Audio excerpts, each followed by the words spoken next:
Welcome to the Bullington Capital Report, hosted by Bill Bullington.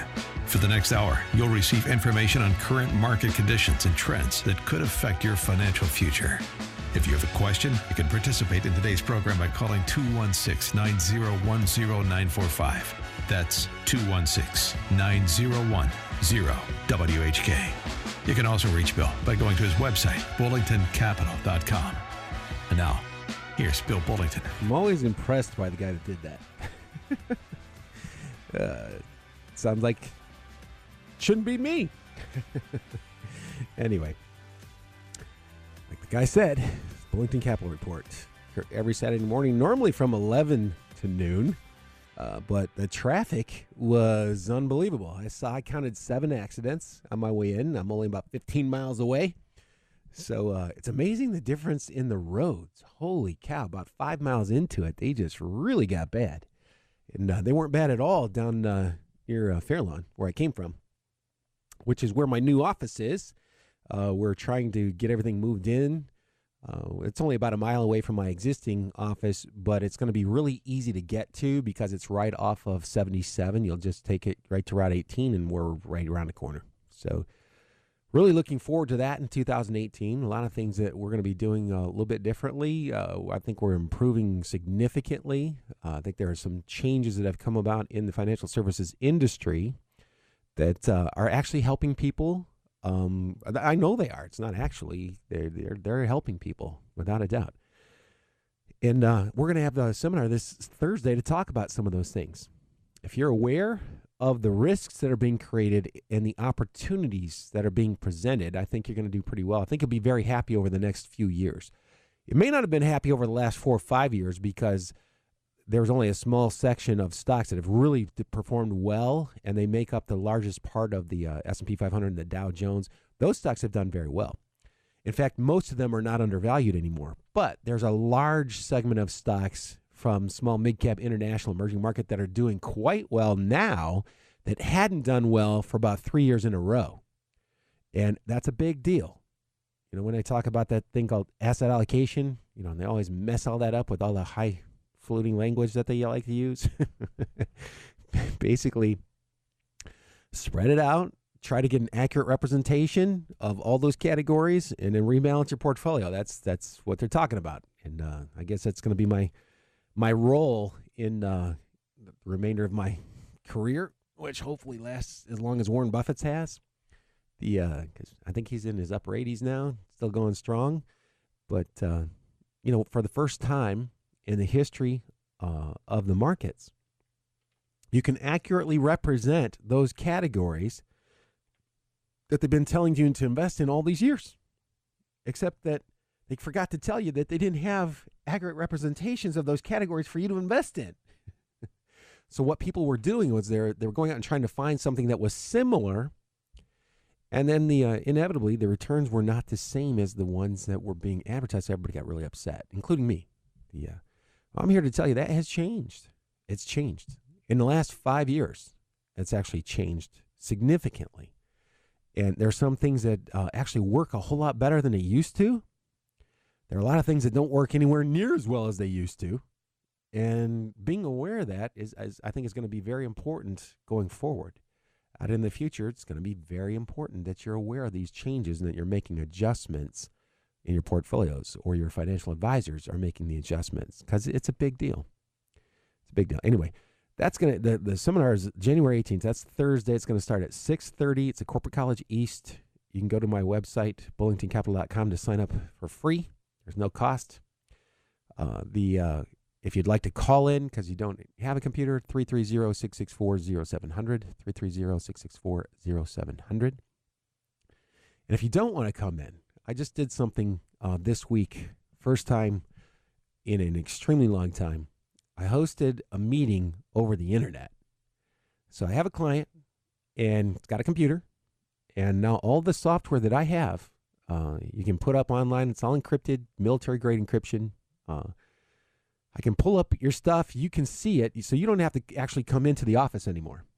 And I can show you in much greater detail, actually, because here's the funny thing. You know, people actually pay more attention when they're looking at the computer screen than they do when they're in my office. I'm laughing about it, but it's actually a really good thing. And you can see every tool that I have. I can show you my Bloomberg. I can show you the Y charts. I can show you the telechart, all the scans I've run, everything. It's right online. So that's pretty cool. That's an option. We haven't written a lot about that. In fact, this is the first time I'm talking about it because we've been experimenting with it, and it's working much better. And actually, the last meeting went off without a hitch. So beautiful thing. We're going to be talking about all that stuff at the seminar. I'm going to show you what I'm talking about at the seminar. The digital vault, the thing where you can put together important documents. There are a bunch of services out there that sell that service. Okay, that's part of the service that we provide. We are making available as of recently to all of our clients. But not only are we making that available, we're going to show you how to use it. Because when you sign up for Dropbox, which I have, or you sign up for ShareFile, which I have. Or you sign up for the Microsoft version, I forgot what they call it, which I have. Okay. Nobody helps you. You're on your own. Okay. So that's something that we're going to be able to do for our clients going forward. And I think I'm really excited about it. I think it's a great thing. The changes that are going on in financial markets. We're going to have to learn more about that when we come back from these commercial messages. You listen to Bill Bullington right here on 1420 The Answer. Stay tuned because I'll be right back.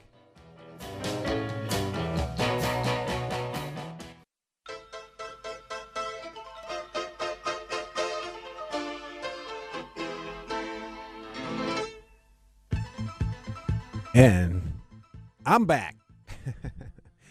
I don't know if you recognize that first segment of today's show, but that was last week's show. And sorry about that, but I got up this morning and my back went out. Oh man, is that painful? I'm sitting here right now and it's a little painful. So I guess I'll be going to the chiropractor as soon as they open on Monday. Hope you guys don't have any problems like this because it is brutal. Anyway. So I just wanted to start off by thanking all the people that came out on Thursday night. It was really a really good crowd, and they're very nice. And I think some of them are a little bit upset, but I've got good news for you. I used some data, and I wasn't allowed to. I don't have a license to pass that out at random to send it out to masses of people at the same time. You are, however, if you decided to set up an appointment to come in and see me, I can give it to you on a one-on-one basis. So that's, I know that's not convenient for everybody, but that's what I have so far. And I'm working on something with another firm that has all the data that I was showing and then some. And I'm pretty sure they're going to license me to be able to hand that out in the future so that I can actually distribute it to basically the public. By the way, when you distribute information like that, when you send it to more than 5 people, it's considered advertising by the SEC. So you have to follow some very strict guidelines. And but it's anything that we talked about there would have been fine. And one of the things I really wanted to point out, you keep hearing people say, "Oh, the market's going to crash. It's going to crash. The market's overvalued." Well, there's only a small segment of the market that's actually overvalued, and it's not that much. And if you had a 20% decline in that segment, you're probably looking at a 10, 12, maybe even 15% decline overall because that segment makes up such a big chunk of the stock market, the valuations. And so it really wouldn't be that bad. In fact, I wish it would come already. You get that it's normal. That's absolutely normal. And that would bring prices back down to a level where now they're undervalued, some of them fairly significantly. And I think it's going to be a good thing. And we also talked about how the market's changed, and it has changed on a fundamental basis. It's been evolving, and particularly over the last 5 years, it's actually been much quicker than the prior 15 years. Past 5 years, it's been much quicker. And why? I know why. It's the computing power has grown so fast, and everything's moved into the cloud, so databases are more accessible. These really expensive databases that all these firms use, that we use, they've actually been coming down in price. And so that's a good thing. Been coming down in price, and I'm looking at all this stuff going, wow, it's actually pretty cool. it's really opened some opportunities, and that's what we were kind of talking about. And I don't know that I never know. I always wonder if people are understanding what I'm saying at a workshop. But I'm just going to summarize it again today to go over this. Opportunities are here. You can actually drill down and get more specific with your investments in funds than you've ever been able to in the past. And when I say funds, I'm really talking about exchange traded funds, because that's where most of the growth has come from. And not that I don't believe in actively managed funds, I do, but the exchange traded funds are easier to get to know exactly what you own. And it makes it a little easier to stay truly diversified, because in an actively managed fund, you really don't know what the managers are doing with the money. They do have to report fairly frequently, but if it's a high turnover fund, you have no idea what's in the portfolio. And so that's a challenge. Not that it's good or bad. In some cases, it's going to be good. In other cases, not so much. But the reality is you don't know. And I kind of like to know what I own, so it's a little more comfortable for me. I like to know what kind of diversification I have, so it's a little more comfortable. I like to know what the valuations are of the stocks. And when I say valuation, I get kind of nervous because I'm not sure a lot of people know what that means.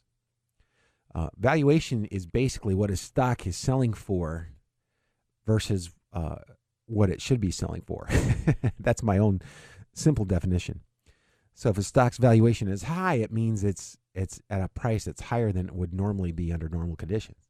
If the valuation is low, it's because it's lower than it would normally be under normal conditions. Now, having said that, there's an awful lot of interpretation and differences of opinion, and I've got a fairly simple model I use. I just divide the earnings by 5%, and there you go. I try to get an idea of whether the earnings are sustainable or not. That is a lot of effort. So don't worry about anything I just said. If you don't understand it, just forget it. Because you can find exchange-traded funds. You can find data on exchange-traded funds, especially if you subscribe to the really expensive services like the ones I got. That's one of the benefits of working with somebody like me, because you can call me up and say, hey, what do you think about this? And I can look it up. It's a lot faster than it used to be, by the way. It used to take me a couple of hours. Now it's more like 10 or 15 minutes. So, which is still a lot of time, because I normally get 2 or 3 requests a day. But so I'm spending at least an hour to 2 hours a day just researching investments that people were thinking about making. And I don't mind. I really like it, because you know what? I've actually learned a lot by doing that.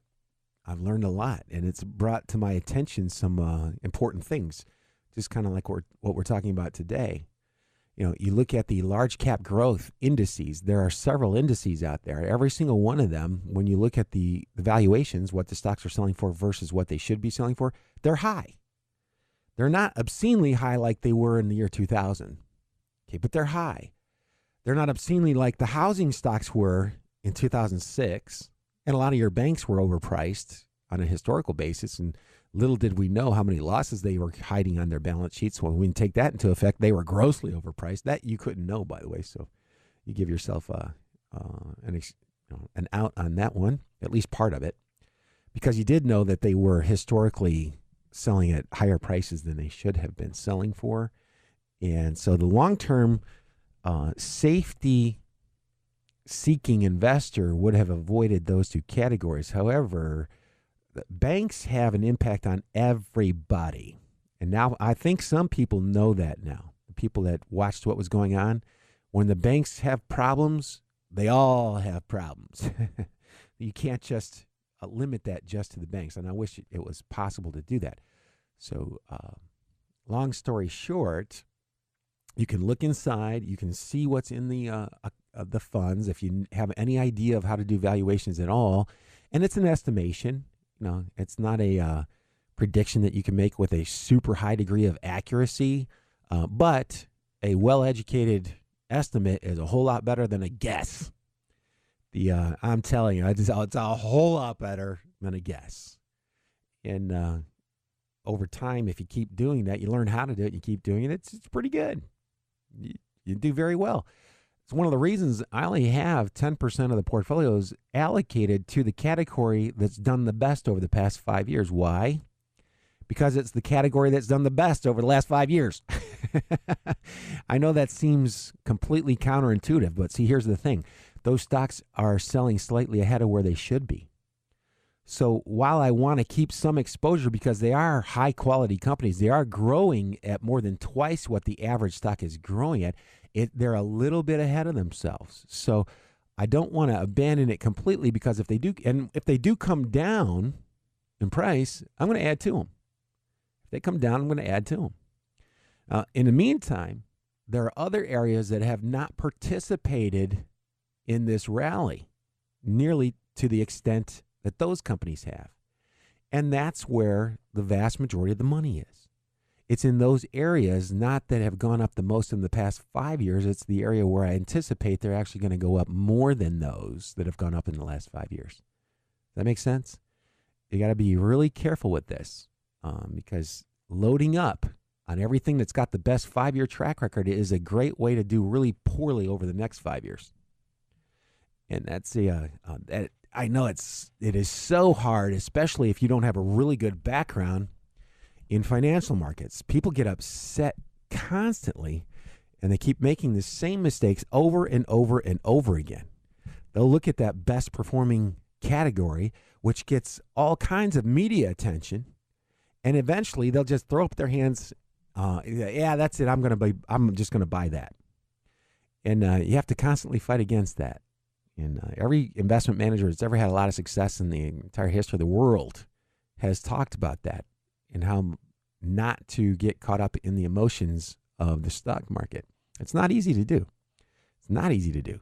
So if you've done, we've all done it. Anybody that's ever been invested has been influenced by that at some point in time.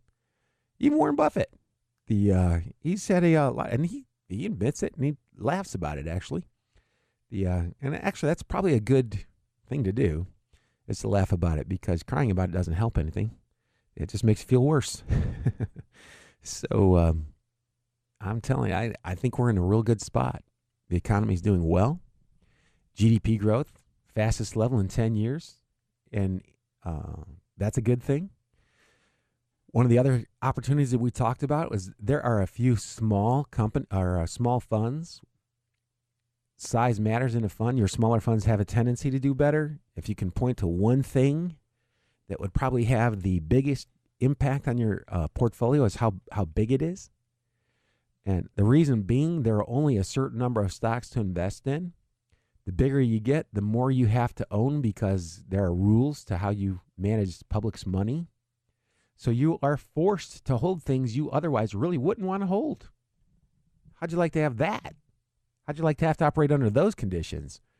By the way, every billion-dollar-plus fund manager is. They're operating under those conditions right now. That's why it's so challenging. Well, one of the reasons. And so the smaller funds, they have an edge. They have an edge. It's their size. They can buy companies without disrupting their share prices. They're not required to hold stocks they don't want to hold. And it's just easier overall. So there are a lot of other things that make it easier too, but those are two of the biggest. And so there are a couple of socially responsible funds that are doing very well. I mean, there's a handful of them. And they're not so big that they're going to outgrow anytime real soon. A lot of people are afraid of socially responsible. I find that kind of funny. They're afraid of socially responsible. And I understand why, because when they first came out, they really didn't perform that well. They were lagging the market by, I don't know. They were just lagging the market. So people were kind of dismissing them. Well, now, being green means making the green. Being green is in vogue. The government's supporting green technologies, solar, wind, computers, because all those things are run by computer, by the way, and they all use a ton of semiconductors. So, by the way, they all use plastic, steel, copper for wiring, silver, gold. Those are used in computer components. So there's a demand. It filters out into a lot of other areas, which is another thing at some point in time I'd need to write some sort of an essay on. Every time I talk to the general public, you say, hey, the green is really good. So they go, okay, which one is it? You mean which stock? Yeah. You'd you'd have to have a crystal ball that works to be able to pick out the stock. And that's the wrong way to invest. You're going to be disappointed that way. You're going to really be disappointed because to pinpoint the one company, let me tell you who the green technologies help. They help Apple. You know why? Because Apple's been concerned about green ever since somebody launched a big complaint and made a big stink out of it. So they've been trying to change their ways. It helps Intel, who creates a lot of the technology that a lot of the green energies are using. It also helps one of their competitors, AMD, and another one of their competitors, NVIDIA, and another one of their competitors, Qualcomm, because the market's too big for any one of those companies to be able to satisfy it by themselves. It doesn't work that way. And I hope I'm disappointing some people.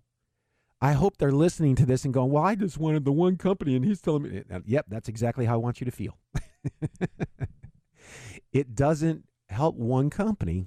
It helps all companies. By the way, the companies that make the materials that are used in semiconductors, they've been doing extremely well. Extremely well. And they're still doing well, and they're not overpriced. So those are opportunities. And there are funds that invest in those. So trying to, and this is probably one of the things that I get, and I'm not sure why. And it's people just being people, everybody thinks that one company is going to benefit the most from all this. And this is, the one I hear the most about is Amazon. Amazon's the giant, they're killing all the other retailers. No, they're not. They are not. The total amount of e-commerce sales, including Amazon, including everything that's sold online, is 9% of total sales. 9. I'm sure I'm turning some people off by my tone of voice. I'm sorry about that. But just sit where I am. And people, they don't care. I mean, they call in, sometimes I think I'm talking to Donald Trump by their tone of voice. Not all of it. I get a lot of nice people that call in and are very nice people. A lot of them. Actually, the majority of them are.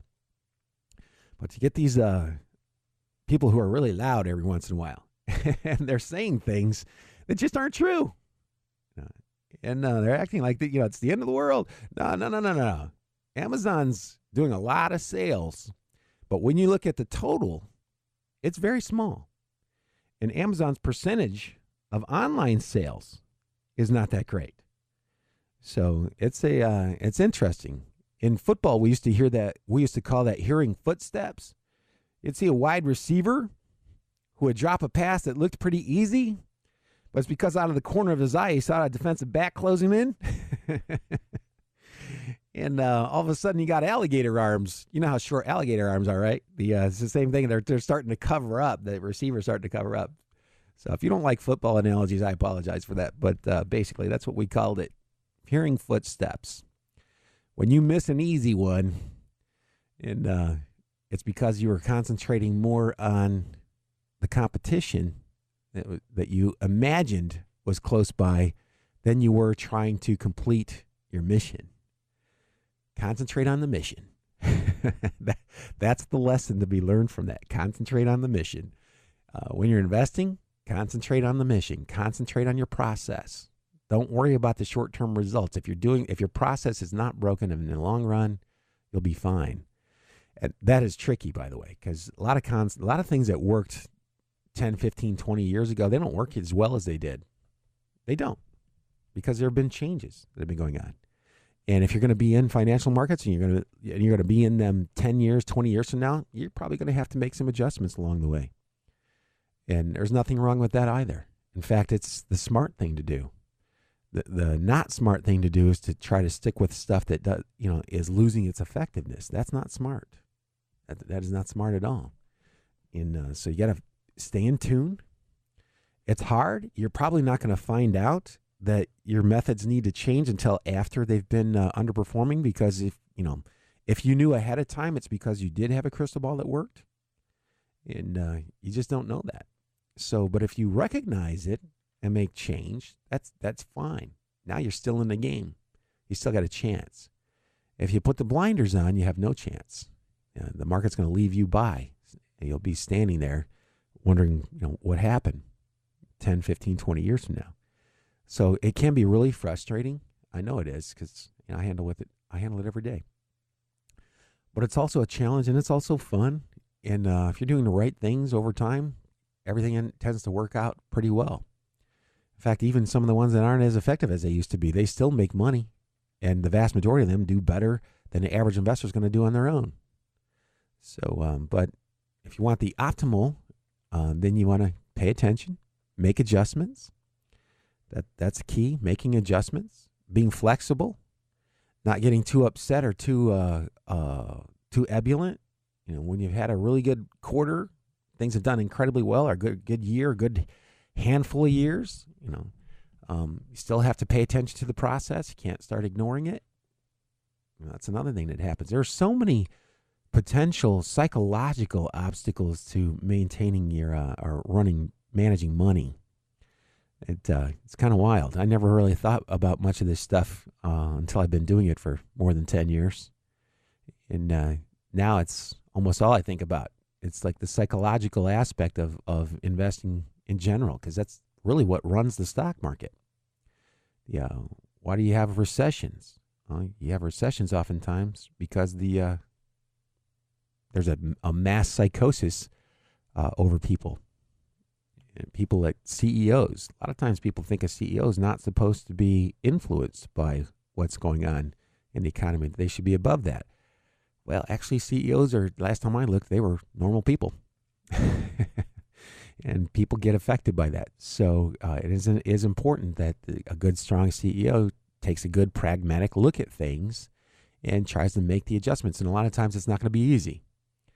And a lot of times they'll actually make decisions that don't work out that well. It's like normal life.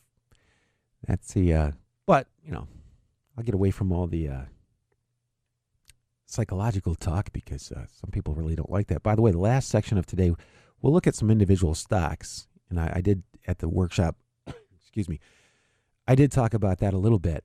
And I'll talk about that every show from now on, and I'll talk about it at each workshop for at least 10 or 15 minutes, because that's one of the things that also has changed. But the change is actually good from a financial standpoint. I think the change is very good from a financial standpoint. From a psychological standpoint, it's more challenging. Notice I didn't say impossible. I said it's more challenging. And we can talk about what the challenges are. We'll be talking about that on an ongoing basis. But I really like it. I really like this environment, even though it's forcing me to be more active for that portion of my money that I'm managing that way. Which brings up another topic in my mind. So this is what happens when you've been doing this for too long. Every time you make a statement, 10 different topics pop up in the back of your mind. But anyway, the psychological aspect of this is the most important. And even though it's simpler from a mathematical standpoint, the psychological aspect of it has increased in level of difficulty. The psychological part. And that's why you don't want to do this with all your money.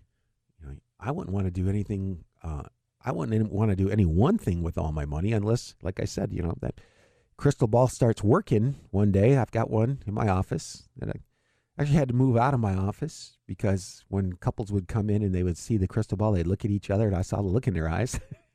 It was a joke, actually, having the crystal ball out there. But obviously it wasn't taken that well, so I put it in a place where hardly anybody ever sees it. But I know it's there, and I put it there because, just to remind people, it doesn't really work. When you're trying to predict the future, good luck. You're going to need that. Okay? You don't need to predict the future to be able to successfully navigate the investment environment. So that's kind of a big sticking point, is not knowing the future. You don't have to know the future. You need to know what kinds of signs to look for to give you some idea of what your estimates might be, but they're still estimates. And you also have to be pretty flexible. I think Paul Tudor Jones, famous hedge fund manager, said it best. He said, when it comes to the market, would you rather lose your money or your opinion? And he suggested to lose your opinion. And I understand that very well. So I remember what this was leading up to. See, there are multiple things you can do with your money. It all depends on your personality, how much time you want to spend. And I'm going to tell you that the things that require the most time, energy, and effort, especially the psychological effort, if you do very well, you can make a really good return. But if you do it over extremely long time periods, you might make 4 or 5% a year better than somebody who just bought a diversified portfolio, which is huge, by the way. You do that over a 20-year time period. That's gigantic. But you're going to earn that money. You will earn it. You're going to earn it in the effort that you're going to put into both the intellectual effort and the psychological effort. You're going to earn that extra return that you're getting. If you get it, there's no guarantee that you'll even get it. You go through all that trouble and still not do any better than you would have had you just gone with a slightly more traditional approach where you're diversifying, trying to get coverage in all the major areas, and then just rebalancing the portfolio. So that oftentimes will do better than most people that are doing what I'm doing in that other portfolio. And there are long time periods where it may not make any money at all. And I'm really looking forward, incidentally, to getting into my new office, which we're moving into over the next couple of weeks. And I've been having to push a lot of things back to take care of that. And I think that's going to be a great tool for people to come in, because I got this great big monitor. And sometimes when you can see things in a larger like that, for those people who are visual learners, it makes a whole lot more sense, a whole lot quicker. And that's why I'm doing it. So we're going to have that tool up, available, ready. All the other tools I was talking about in the first segment that was actually recorded last week. Yeah, you can come and track your investments.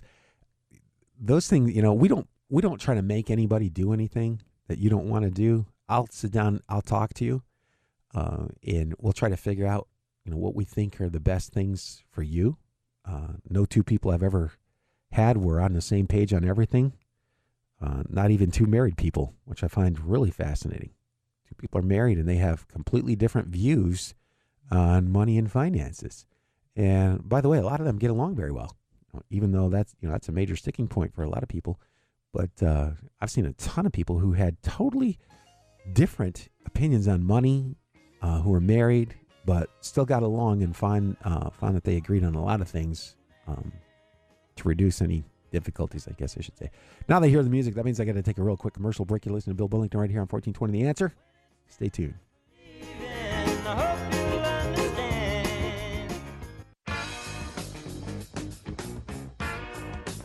And we're back.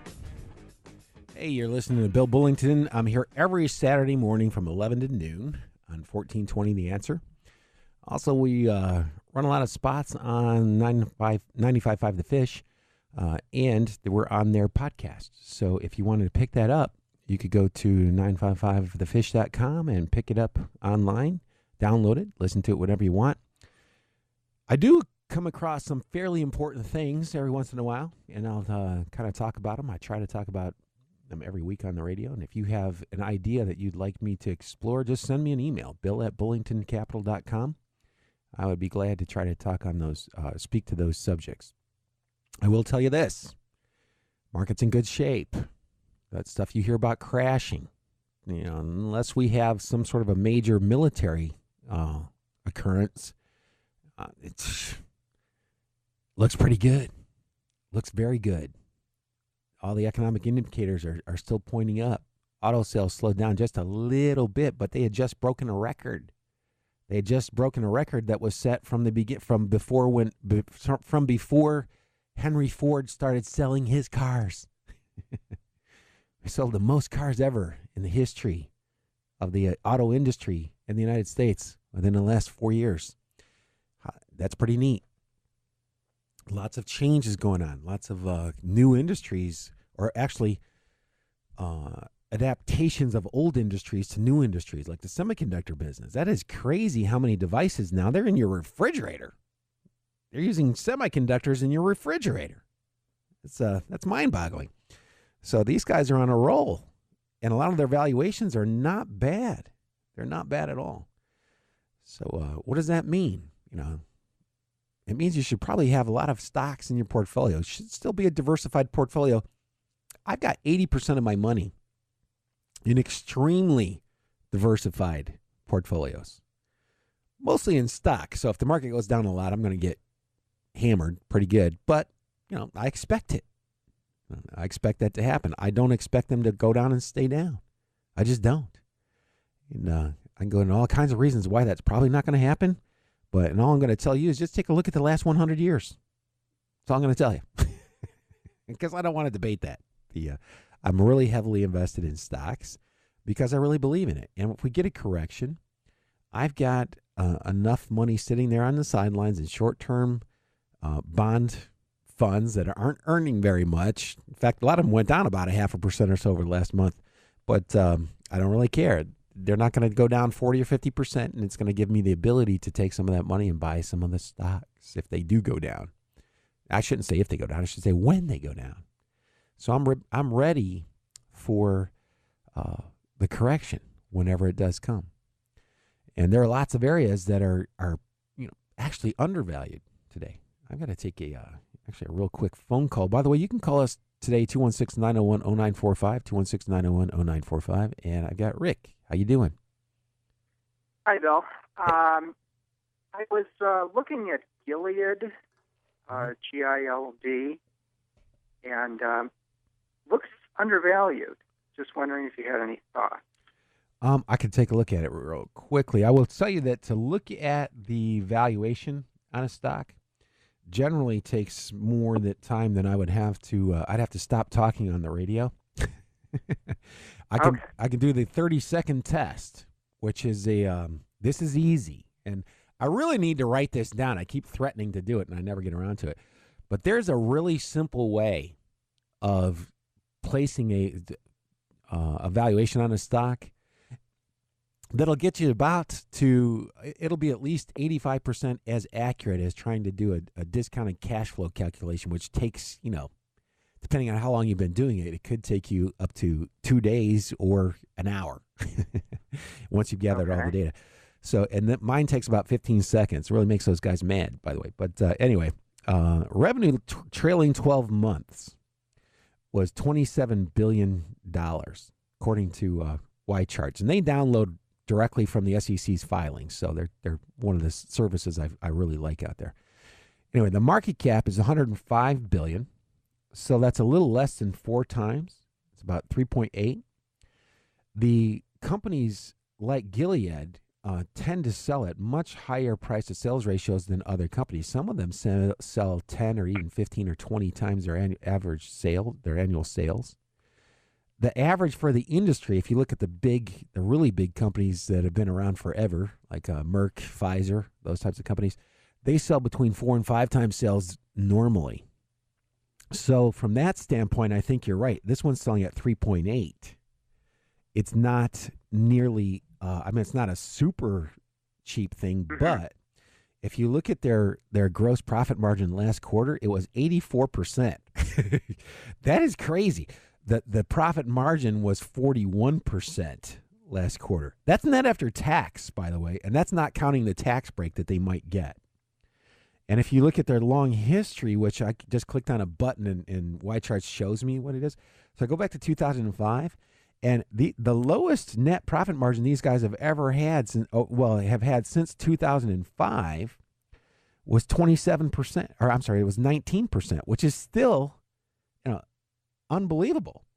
That's a huge net after tax profit margin. You know what Ford's net after tax profit margin is on a good year? It's 3%. 3%. Okay. Their worst year was 19. Yeah.